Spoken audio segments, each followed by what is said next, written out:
Okay, so this is my media critique for ESL Tech 7297. My first asset is on assessments, and this is an infographic talking about different mistakes to avoid when developing assessment questions. And it gives the 5 common mistakes for e-learning assessments. First, I just want to talk about the target learning audience. So this is really for young professionals and beyond, anyone in business, corporate, education organizations that are assessing employees, or really any audience, this is appropriate for them. From a visual design perspective, some of the strengths include it uses a good use of the white space. There's headers, the font is easy to read, the color is easy on the eyes. There is custom font to differentiate from other pieces of information. So the headers are in a darker blue and the supporting text is in a gray. And the images are also relevant and close to the text.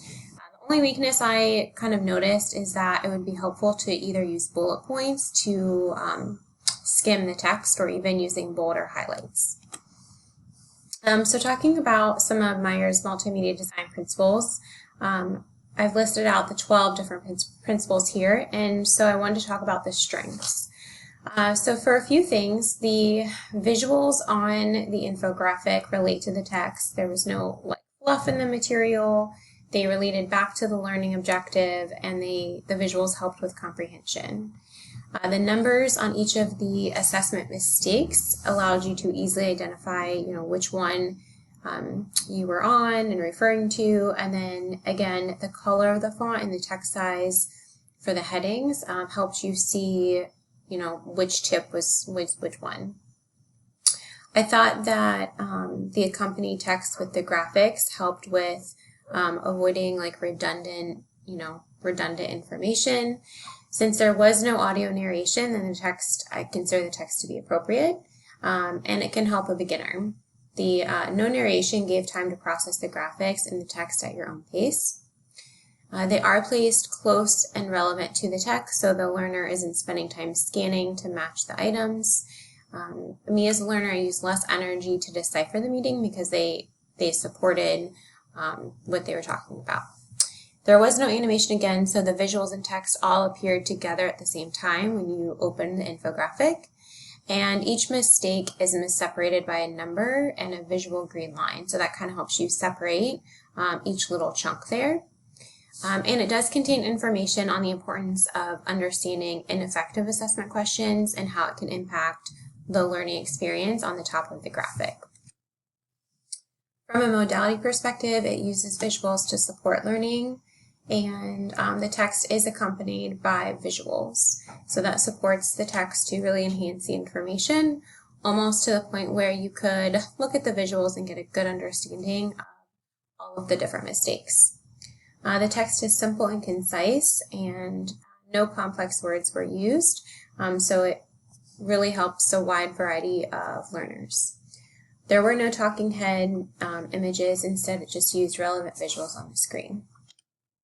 From a weakness standpoint, I thought it would be helpful if they trimmed the text, so maybe making it even a little bit shorter, adding bold and highlights to text that is significant, making sure, since there's no narration in place of text, the words and graphics could feel a little overwhelming for a learner. And then another weakness was pre-training. You really can't determine if the learner knows how to develop effective assessment question techniques from this infographic. So they might know mistakes to avoid, but they may not know what is effective.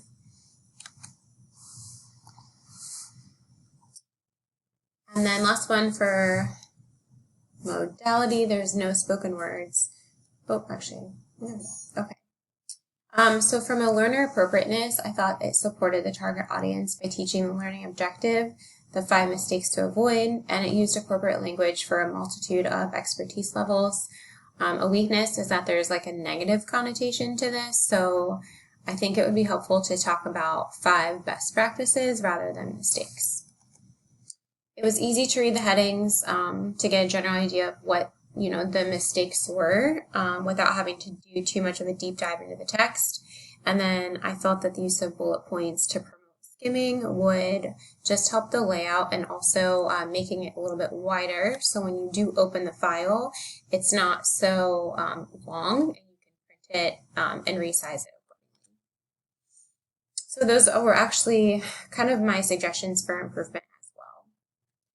And then my second multimedia asset is a video on how to make multiple choice test questions.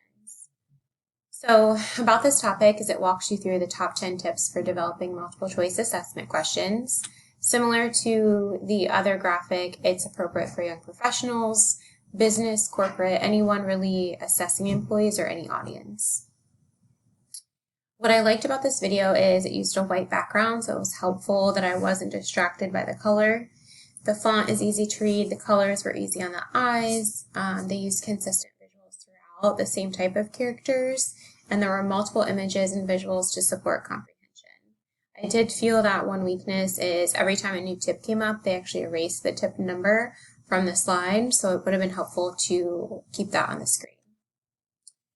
So a little dive into Myers principles. The content aligned with the learning objective. It gave explanations that supported each tip. There were numbers for the assessment tips. They used colored text that highlighted, what I should pay attention to. And the narration was very helpful because it supported on-screen text and was not the same as the text on the screen. And the text on screen was short enough that I could skim through it and also focus on listening as well. The text was near the visuals. The words and visuals appeared at the same time, and they stayed on the screen until the next tip came up. And each of the tips contained its own slide rather than all 10 on one. And in the beginning, I really appreciated that the video went over parts of an assessment question to acclimate the learner on the actual build. So like what a stem is, what a distractor is, what an alternative is.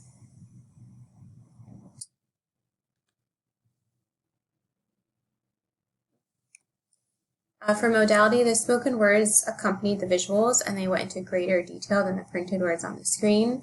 So really the text printed on there was really just to support the visuals and enhance the content. The video used mostly words and pictures. The language they used was clear, short, very conversational, and the visuals helped contribute to the tone of the material.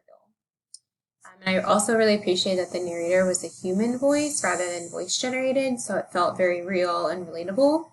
And the characters used throughout, they didn't move or animate, they were just colored in, so distractions were also kept to a minimum. A few weaknesses I noticed is that the visuals were helpful, but there were quite a few on each slide, and so they could minimize this just so I had more time to read the words and focus on what was being said in the narration. Information on each assessment question tip wasn't presented in a logical reading format, so I kind of had trouble anticipating where to look on the slide for what to come next. There were quite a few visuals, so I got a little bit overloaded and it felt cluttered to me. And again, it would be helpful to keep the number on the screen while it described the content with the header. I really didn't have any other weaknesses. Some strengths that I had is that it was appropriate for young professionals, corporate trainers, educational, or any educator to implement. It gave a high-level overview of assessment tips that can be implemented. And while the tone of the video was more informal, it did create a safe environment for all levels. It was easy to pause the video, use of closed captioning, and then the only weakness is information presented on the slide kind of felt all over the place, so if you weren't paying attention to the narration, it was hard to know what you were focusing on. I thought it would be nice if they created a summary slide at the end that listed all 10 tips as a recap, and then again to keep that tip number for the duration of the slide rather than erasing it. So, thank you.